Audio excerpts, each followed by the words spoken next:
CPM-ന്റെ നേതൃത്വത്തിൽ കായംകുളം നഗരസഭ 37-ാം വാർഡ് ജനകീയ സംഗമം സംഘടിപ്പിച്ചു. CPIM ആലപ്പുഴ ജില്ലാ സെക്രട്ടേറിയറ്റ് അംഗം H. സലാം ഉദ്ഘാടനം ചെയ്തു.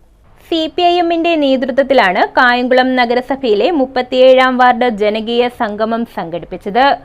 കായംകുളം താഴത്തങ്ങാടി ഫയർ സ്റ്റേഷന് പടിഞ്ഞാറ് ഭാഗത്ത് നടന്ന പരിപാടി CPIM ജില്ലാ സെക്രട്ടേറിയറ്റ് അംഗം H. സലാം MLA ഉദ്ഘാടനം ചെയ്തു.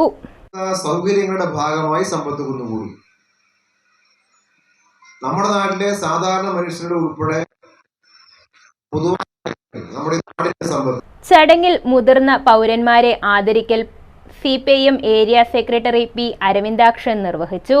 SSLC +2 പരീക്ഷകളിൽ ഉന്നത വിജയം കൈവരിച്ച വിദ്യാർത്ഥികളെ CPIM ഏരിയ കമ്മിറ്റി അംഗം KP മോഹൻദാസും CPIM Eruva local committee secretary JK നിസാമും ചേർന്ന് ആദരിച്ചു.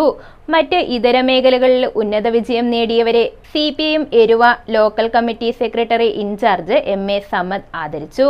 ചടങ്ങിൽ പൊതുമരാമത്ത് standing committee chairman PS Zulfikar അധ്യക്ഷത വഹിച്ചു. CPIM ലോക്കൽ കമ്മിറ്റി അംഗങ്ങളായ advocate V. Boban, Shaji Valil, Kunjumon S. R. Naushad തുടങ്ങിയവർ പങ്കെടുത്തു. News bureau, Kayamkulam.